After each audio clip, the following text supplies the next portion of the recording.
ప్రతి సంవత్సరం రాఖీ పండుగ వచ్చినప్పటికీ నాకు మస్తు ఏడుపు వచ్చేది.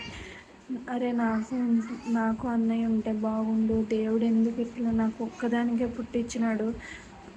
అరే ఆ రాఖీ పండుగ రోజు ఆడికి రాఖీ కట్టి అన్నయ్య ఎక్కడికైనా తీసుకెళ్ళరా, అలా వెళ్దాము, తిరుగుదాం, నా పిల్లలు కూడా అది కొనివ్వరా, పెళ్ళైనప్పుడు మీ బావకి అది ఎట్రా ఇది ఎట్రా అని చనువుగా అడిగేదాన్ని, చేసేదాన్ని.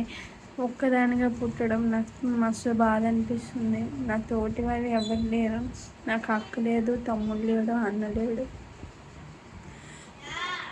నా పిల్లలు కూడా అలాగే ఉన్నారు. నా సొంత అన్నయ్య అని లేదు నాకు. పెద్దన ఎంత బయట వాళ్ళకన్నా కూడా మన సొంత అవ్వలేరు కదా. మన సొంత అనేటట్టు వాళ్ళైతే చేయలేరు కదా.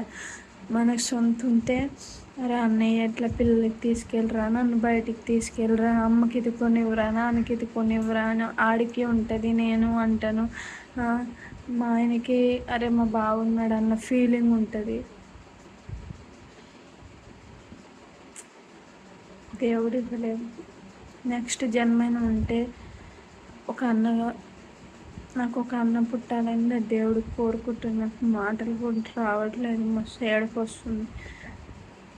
ఎనీవేస్, హ్యాపీ రక్షాబంధన్ అన్నయ్యలు.